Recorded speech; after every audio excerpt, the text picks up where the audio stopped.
Hi, welcome to Pamela Price Unfiltered.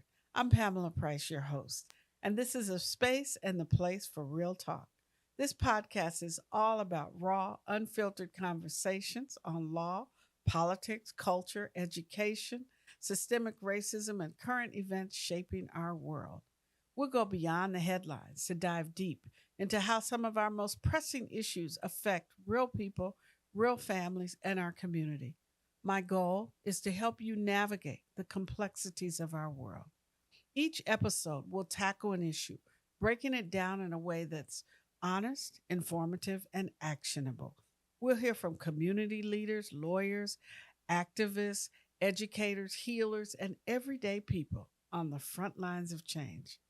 For those tuning in for the first time, I'm Pamela Price, a longtime attorney, political activist, and champion for justice. Please subscribe to my YouTube channel to watch the show and to my Substack to read the weekly word. Your support keeps the conversation raw and unfiltered. And you can listen to this podcast wherever you get your podcasts. So, welcome to Pamela Price Unfiltered. Let's talk about it. Welcome to Pamela Price Unfiltered. My guest today is Brian Hofer, the Executive Director of Secure Justice and the former chair of the City of Oakland's Privacy Advisory Commission. Brian is at the forefront of the battle to safeguard privacy and civil liberties in California. Brian has led the charge for surveillance reform at the municipal level in almost 100 jurisdictions across the country, helping to establish oversight committees and groundbreaking committees and ordinances. His notable achievements include the nation's first municipal facial recognition ban and a ban on predictive policing analytics, helping to create multiple privacy commissions, authoring the nation's first sanctuary contracting ordinance, and pioneering initiatives to restrict the use of invasive surveillance, including police technology. Brian's expertise has earned him recognition from across the country, including the prestigious Electronic Frontier Foundation's Pioneer Award. A sought after speaker and consultant, Brian shares his insights at prestigious conferences and universities, and he regularly testifies before government bodies at the state and local level, amplifying the importance of digital rights and privacy. Through Secure Justice, he continues to advocate for a future where privacy and civil liberties are protected for all. Brian, welcome to Pamela Price Unfiltered. Well, thank you for this opportunity. Happy to be here. Yes, we are glad to have you in this time. It's a critical moment for our country and for our city and for our state. Our privacy rights are under attack nationally, we know, as well as locally. And you have been at the forefront. So thank you for that, for protecting our rights to privacy, which is embodied in the First Amendment of the Constitution, as well as the California Constitution. So you've been instrumental in passing surveillance reform policies nationwide. Tell my audience about Secure Justice and what first motivated you to take on this fight for privacy and civil liberties. Yeah, happy to. I was, really just kind of paying attention to Occupy Oakland back in 2012, 2011, and the Urban Shield protests. Just, kind of working around city centers, staring at these kids camped out on the lawn and didn't really quite understand what was going on. In June of 2013, some unknown contractor named Edward Snowden suddenly hit the front pages and revealed that all this mass surveillance was happening domestically by American intelligence agencies. And 2 weeks later, the city of Oakland introduced an item on the consent calendar, which is supposed to be for routine, non-controversial matters, $12 million real-time crime center proposal. They had no use policy, no privacy guardrails in place at the time. It's pretty much the Wild West. And even then, they were talking, back then, they were talking about using facial recognition and commingling all this data. I had literally never been inside Oakland City Hall in my life at that point, and I just walked in the door, shared some concerns about this project, and kind of ended up becoming the spear point of this coalition that really scored a major victory. We generated international news in our very first effort because people don't usually win these types of projects, especially when you start, kind of behind. They were already building the project by the time I showed up, but we got a temporary privacy commission out of it. And in our second meeting, we realize there's always going to be new and emerging technologies. Like it's just always going to, be advancing, more features, more invasive, more data mining. And so we realized we needed a standing body. And that's what we did. We convinced the city council to create the very first privacy advisory commission in the country, possibly the world, where residents that have subject matter expertise, relevant expertise, but regular folks like myself could have a voice in making the rules around how we're going to use these technologies in alignment with our community norms. Outstanding. And you became the chair of the Privacy Advisory Commission. So thank you for your service because it did a great service for all of us. Oakland led the country in banning facial recognition and predictive policing. So, can you talk about what those tools are and why they are so dangerous to everyday citizens? Yeah. I'm going to start off with predictive policing analytics first, because unfortunately it's very much in vogue right now. As a number of municipalities have financial problems, surveillance vendors are really pushing the use of analytics and technology as they use lingo like force multiplier. We're also being told that if we just eliminate humans, biased humans from the process, that we're going to cure racism. And what these vendors won't tell you is that it is impossible because his predictive analytics rely on historical data. You Right. can't unwind, you can't unring the bell. So in a city like Oakland that is about to enter into its, shameful 23rd year of federal oversight due to racial bias, um, systemic racist policing practices, uh, our data does show that we have disproportionately impacted primarily Black folks in Oakland, that we enforce certain crimes selectively against certain communities more than others. And so when you take that skewed data and feed it back into your model, of course it's going to predict that Black people commit crimes because that's what we've been enforcing. It hasn't been enforced, equitably. Um, and so there's this feedback loop that just really reinforces all the problems that America is unfortunately well known for with our racist history. And so we were able to get out in front of that and stop it before it was even being used. And there were a couple other cities that joined us. Unfortunately, they've since been repealed, the bans. So Oakland is standing alone on this. Facial recognition, again, it caught fire. Everybody likes the shiny new gadget. It sounds sexy. It sounds innovative.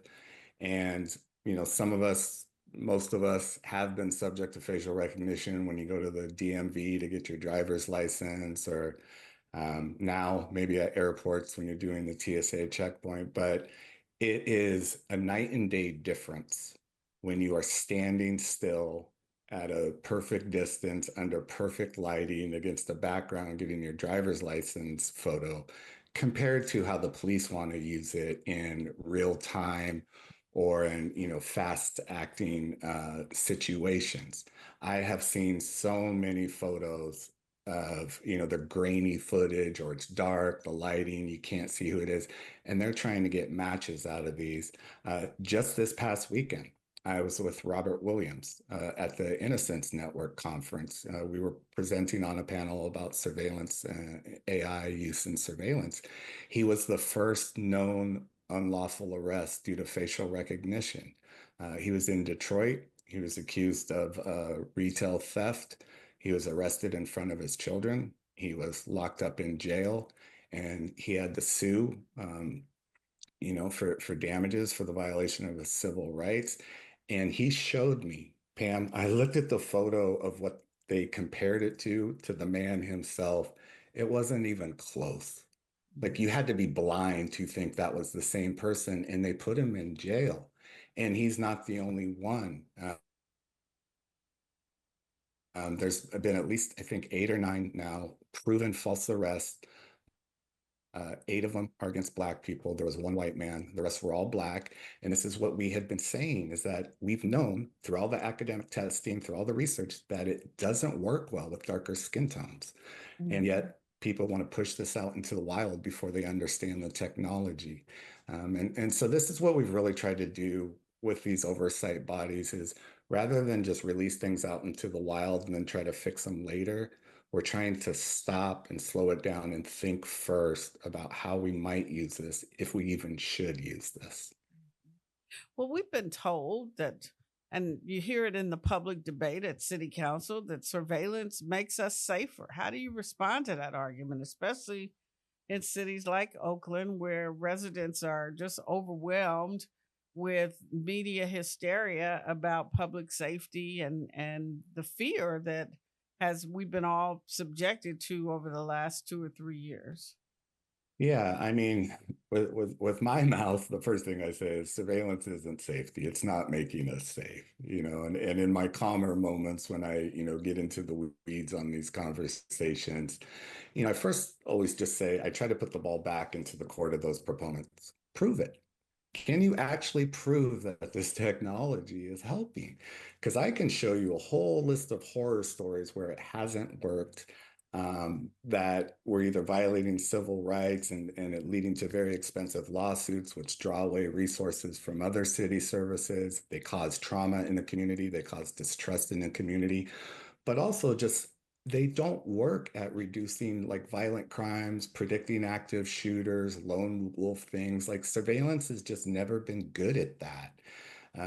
We looked at even, just CCTV cameras. We've had cameras for decades, and most people don't, object to those. We're pretty used to them now. But study after study from a statistical analysis has shown that at best, it might displace crime. It moves around the corner, but it doesn't reduce it on net. Mhm. Now, am I going to make the argument that there's never been any investigative use? No, of course. There have been some successes. We've seen some crimes that have been caught on camera, and you use it to prosecute a violent crime afterwards. We understand that. But like policing itself, that's reactive. People want to keep saying that if we just put cameras everywhere, we're going to have a deterrent effect. And if we have license plate readers tracking everybody, it's going to stop, the smash and grabs. And it's like, but it's not happening. We've had license plate readers since the late 70s. We've had CCTV networks all over. We've got thousands of cameras, and it really isn't having that positive impact. And so what we try to do in these frameworks where we're doing a cost benefit analysis is, maybe we can redirect this towards some sort of alternative, a different form of policing, community policing, intervention, violence interruption, civilian responders to mental health crises. It's, maybe let's look for other ways that might be not only just more cost effective, but also less harmful from a civil rights perspective.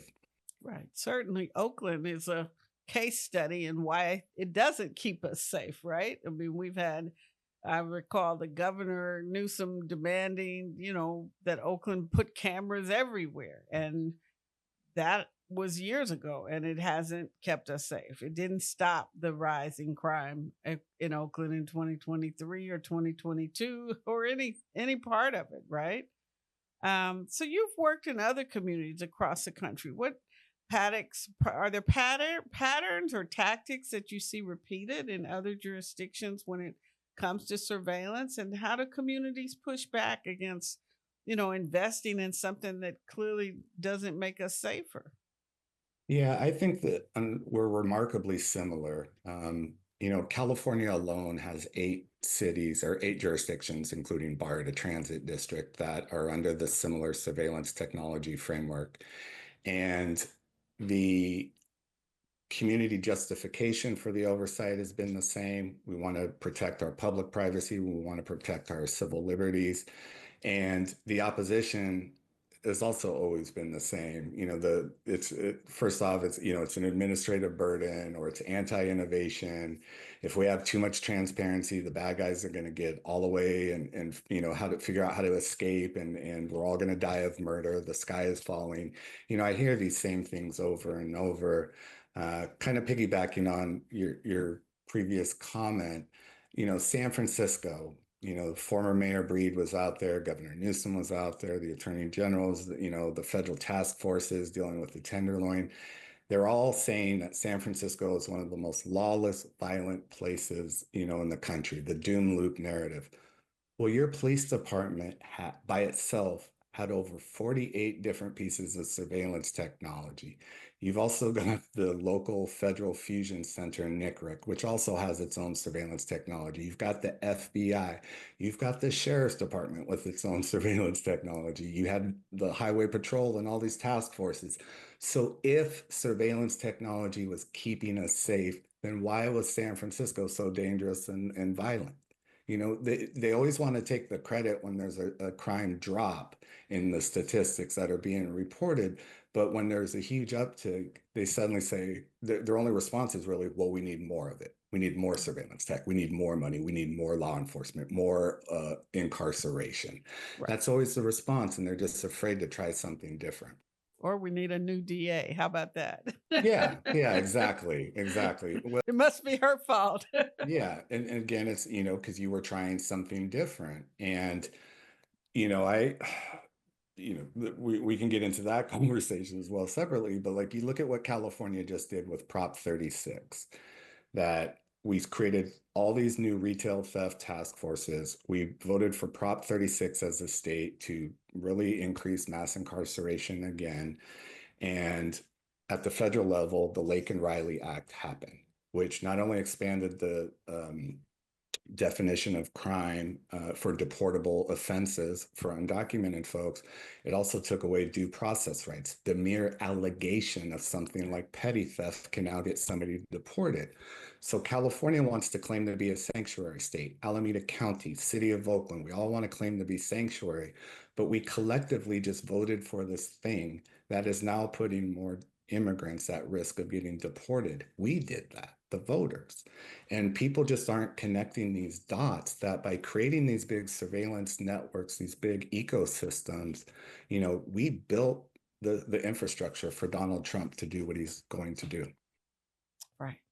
Right. I mean, you recently wrote a piece about titled The Purple Haze, talking about the shift in how people vote and what's happening in Sacramento and how that's completely inconsistent with, what we say our values are, particularly for the Democratic Party, what we say our values are. And yet we're doing things that are not consistent with what we put on paper, right? We're creating new roadblocks and pitfalls for people for real. So how do police unions, and you touched on the tech companies that are benefiting from this, and how do the police unions though, how do they play into influencing this debate? I think they're influencing this a couple ways. I think one, just like the rest of us humans, we are susceptible to, what I call the shiny new object, shiny new gadget. Like we all want, a new iPhone comes out, oh, I gotta have it. I want to be the early adopter of some new technology. I just think generally as all humans, we're just susceptible to the allure, the promises of what this new tech can do. Even though Mhm. we've repeatedly been disappointed by it, we're still susceptible. And another part of it is, I don't know when this shift exactly happened, but, especially like in Oakland, it's always frustrating. It's like, why don't the police ever get out of their cars? Why don't they ever walk a beat? Policing today is like sitting at a desk, staring at a monitor, clicking buttons. It's data mining. And Mhm. that has been a dramatic shift in the way that the police engage with the community and really, I think, led to this additional explosion of surveillance technology that, it is hard to solve crimes. In my opinion, I think it's even harder when you don't have a relationship with the community and you're sitting behind Always. your desk. I think that's one reason, at one point, both San Francisco and Oakland, we had like the first and second lowest clearance rates in California for a number of violent crimes. We didn't solve violent crime, Right. and then, yeah, people go out and blame the district attorney. It's like, well, the case never even got to my desk. What was I Right. going to do? Right. I don't understand doubling down on this strategy when it's not working. But there is some of this, I think, it's really a reluctance to do the hard work that is legitimate policing. It's hard. It's Hmm. not supposed to be easy. That's why we have guardrails put in place and due process and things so Right. that innocent people don't get tripped up. But now policing has just kind of become click a button and let the algorithm do it for you. So, Brian, with the rise of AI and increasingly invasive technology, what should everyday people, especially those in communities of color, be most aware of or concerned about right now? Yeah, that's the question of the moment. And, my answer is probably going to be out of date by the time I finish giving it. It's moving so fast. Groups like mine, Secure Justice and others, we're hosting a series of privacy self-defense workshops where we're going to teach people how to use better privacy products, to use encrypted text messaging or calling apps, to use different browsers that'll hide your clicks and keyword searches so that you're not giving up all this data to people that might, trying to harm you one day. There are thankfully a number of good data privacy bills that have been introduced at the state level this year. California isn't just a sanctuary state when it comes to undocumented, but also LGBTQ, folks seeking reproductive or gender affirming care. I can tell you, I have seen firsthand subpoenas from out of state attorney generals and others that are trying to get our data to prosecute their own residents that come to California for these services. So it's weird as a data privacy advocate. Like I'm grateful to have the ear of people finally that are listening, but of course, it's for a bad reason. The state of the world we're in right now, where people understand what's at risk. We have a history, not just in this country, here in the Bay, Japanese internment. We turned over government data, census data, to inter our neighbors, even right here in the city of Oakland. I've saved some of those photos from the bus stops where we were rounding up Oaklanders to send them away. We just saw recently the IRS is going to turn over data on immigrants that have been paying taxes. That's one of the things a lot of people don't understand is that actually, yes, undocumented folks do pay taxes. They don't get them back, they don't get any benefits, but they do actually contribute to the tax base. And now all that data is going to be turned over. The state of California, we created a special driver's license under the AB 60 to help undocumented folks get insurance and not be afraid to drive to work. And it's a great public policy. Nobody listened to the data privacy people. ICE had a direct pipeline to the DMV database, and they did use those AB 60 profiles to deport people. So we're finally getting everybody to start realize like we got to go slow and fast. We've got to be thoughtful. Like right now, so many people are trying to introduce new bills, but they sometimes have unintended consequences, like AB 60. We need to make sure that we're not creating loopholes or exceptions that allow this data to get into the hands of the Trump administration, that are going to put people at risk. And it's not just undocumented or, trans individuals, the entire war on DEI. You've seen how fast corporate America has backtracked and just caved on that. Uh, Oakland has a Department of Race and Equity, Alameda County. We hand out a lot of grant money to try to make things more equitable. And I think a lot of that data is going to be searched for and demanded. We've already seen at the university level nationally where they've been requesting a lot of this data. The Trump administration just hit the UC, University of California, and is demanding DEI information. So, when the data folks come around and say, hey, we need to start deleting things or shortening our retention periods, don't look at us like we're conspiracy theorists. Like this is the real world that we live in today, and we've got to take it serious. Right. It's about protecting real people's lives and real families, folks who have done nothing wrong, people who were brought here perhaps as children, or people who came here and just were not able to get their paperwork through. Minor offenses, we did a lot, and I know you've worked in collaboration with our public defender's office to try to address the past convictions and the consequences of criminal convictions. So it's it's all connected. And so the work that you're doing is so important and protective. You mentioned quickly passing legislation. The Lake and Riley Act is so devastating and so damaging. And it was just passed just literally overnight, moved so quickly. And the unintended consequences, or perhaps the intended consequences in many ways, but for those who thought that it was, important to support that. So again, keeping our legislators on their toes is another thing that you do, and we appreciate the effort that you make. As tiring as that may be, it is certainly important to have somebody in the trenches understanding the details, that the devil is in the details, and these folks are writing laws and they couldn't do it effectively without you. So thank you.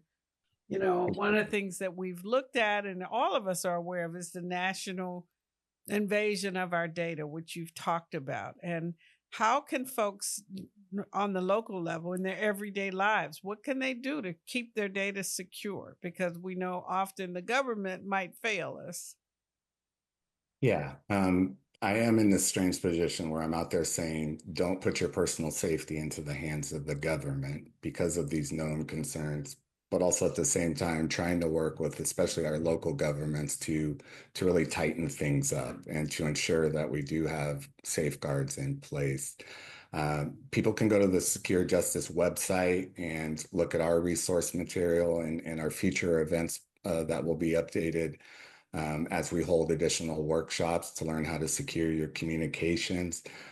Easy practices right now: stop clicking accept all cookies. It only takes 2 seconds to hit the reject button. Uh, California, thankfully, at least on the consumer privacy side, has made a lot of great progress as to privacy. You can delete your data. Data brokers have to delete your profiles now if you request it. We're teaching people how to take advantage of that law as well. Um, just simple little practices, that might take a little time, might inconvenience you, but it makes a world of difference between how much data you give off. Stop signing up for every $5 Starbucks gift card because you're really just turning over all your data Right. Giving people your for email that. seems so If they're giving you simple. $5 for it, Yeah. But look at what they do with it. yeah, exactly. You subscribe to everything and Yeah.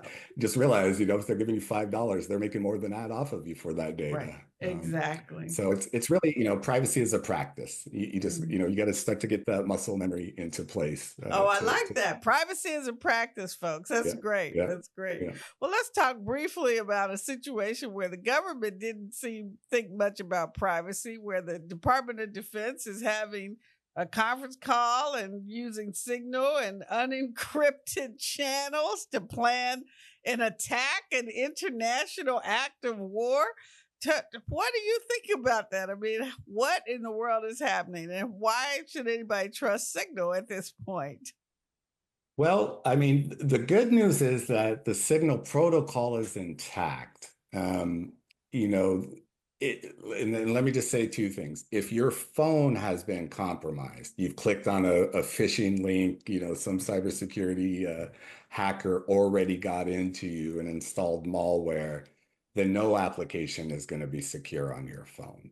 But if you've got a clean phone and you've installed Signal, your communications are encrypted. Signal, when Hegseth and Secretary Hegseth and these other guys were, one, they're adding third parties, whether it's intentional or unintentional. They violated multiple federal policies and regulations. They were never supposed to be using that app for that purpose. Right. And, to create a group text of war plans with journalists, I mean, these guys have made so many mistakes between the first administration and this one, just incompetence. You're just like, how does this keep happening? It's just, that's the crew they run with. But Signal itself, the protocol is strong. It's superior to WhatsApp, Telegram, anything else that's out there. They're essentially a zero knowledge company. They don't have to dodge subpoenas because they don't have anything to turn over. All right, then. Well, on that note, tell us a little more about the conference that you're sponsoring this weekend and on the ongoing basis. But your focus initially is privacy and immigration. Is that right? Yeah, April 12th from 10 a.m. to 4 p.m. is the first in a statewide series of immigration, know your rights, and privacy self-defense workshops. So we're going to do sort of overall training. ICE shows up at your door. What do you do? ICE comes to your workplace, especially right now with all the travel concerns, even for, birthright citizens. Phones are getting searched at the border. What do you do? We're telling people you should have a backup phone, or, delete your apps when you go across the border so there's nothing for them to search. We're going to be teaching things like that at these workshops. We're going to teach folks how to use certain browsers or VPNs, different apps, so that when you communicate data, it's only going between you and the intended person because it's fully encrypted, using encrypted email. Most of the products we use today, because they're free, are data mining. They're harvesting us. Facebook, anything by Google, including Gmail. Have they, incrementally made pro-privacy moves over the years because of public pressure? Yes, but none of those are like the gold standard. You shouldn't be relying on these basic consumer products. Hmm. Hmm. So we have an events page at the securejustice.org website, and people can pay attention to it. We are going to San Francisco in June for the next event. Then maybe we'll see San Jose, or we might come back up to the East Bay. But if folks pay attention to our events page, they can stay in tune. They can sign up to our newsletter to be alerted when we have more workshops. All right, then. On that note, thank you so much, Brian Hofer, for your time, for your service, for your contribution to protecting our democracy, protecting our privacy and our civil liberties. Those are such a valuable contributions in the age of Trump and the days ahead. I'm sure we will all be needing and learning more from you. So thank you so much for coming to talk with us. I'm Pamela Price Unfiltered. I really appreciate the opportunity, and thanks for all the work you've done over the years. All right, take care.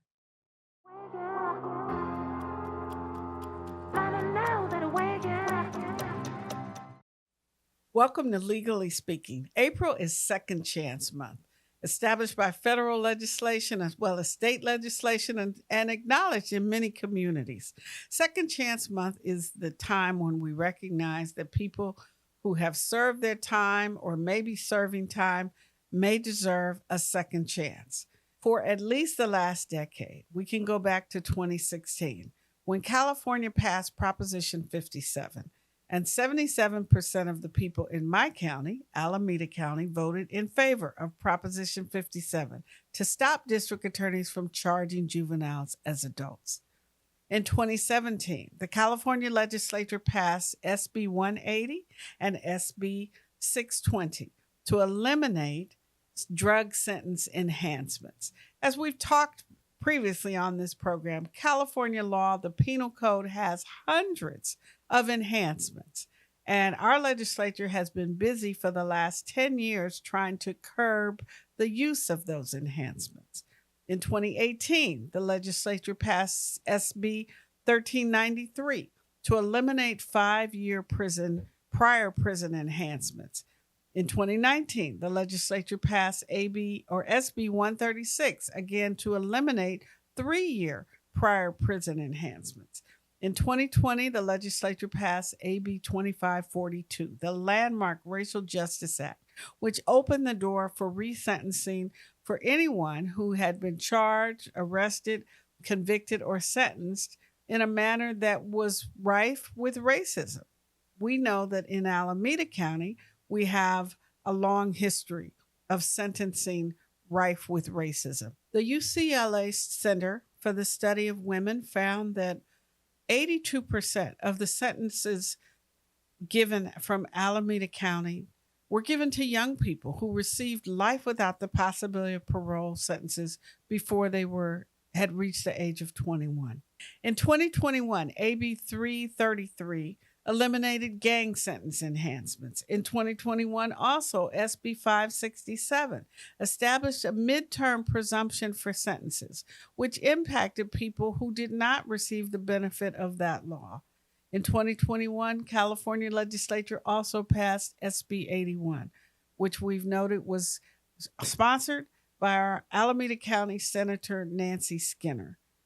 So, reviewing that, in 2022, SB 483 made many of the laws retroactive, particularly sentences that were vulnerable to allegations of racism under the Racial Justice Act. So, who can actually initiate a resentencing? CDCR has the power to do it. The sheriff of every county has the power to do it, the Board of Prison Terms, and the district attorney of every county. Who is eligible? Virtually anyone who is incarcerated in California is eligible for resentencing. It just depends on the policies and the practices under the particular district attorney.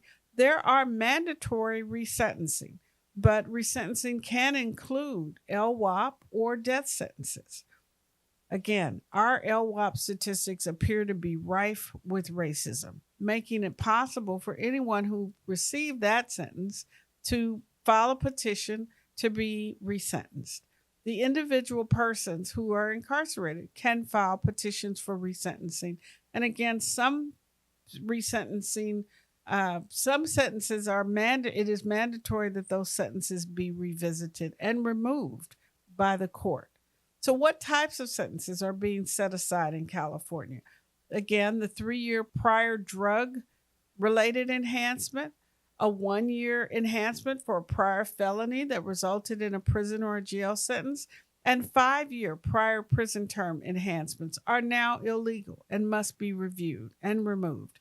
Some gang enhancements, including alternative sentences for gang motivated witness dissuasion, gun enhancements, great bodily injury enhancements, child pornography possession charges, and consecutive in prison felony terms are all subject to resentencing under the various laws. CDCR is the only agency statewide that has developed an internal system to process petitions for resentencing. They are now before the courts and district attorney's offices. Each district attorney's office has the discretion to set his or her own policies. We created in Alameda County a set of policies for resentencing, a resentencing team to either initiate resentencing or respond to resentencing petitions.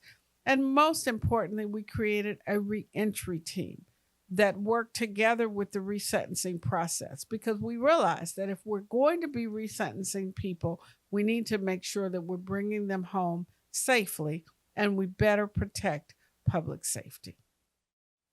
Thanks for tuning in to Pamela Price Unfiltered. Don't forget to like, share, and subscribe to my YouTube channel to watch the show, and to my Substack to get the weekly word. Your support keeps the conversation raw and unfiltered. And you can listen to Pamela Price Unfiltered wherever you get your podcasts.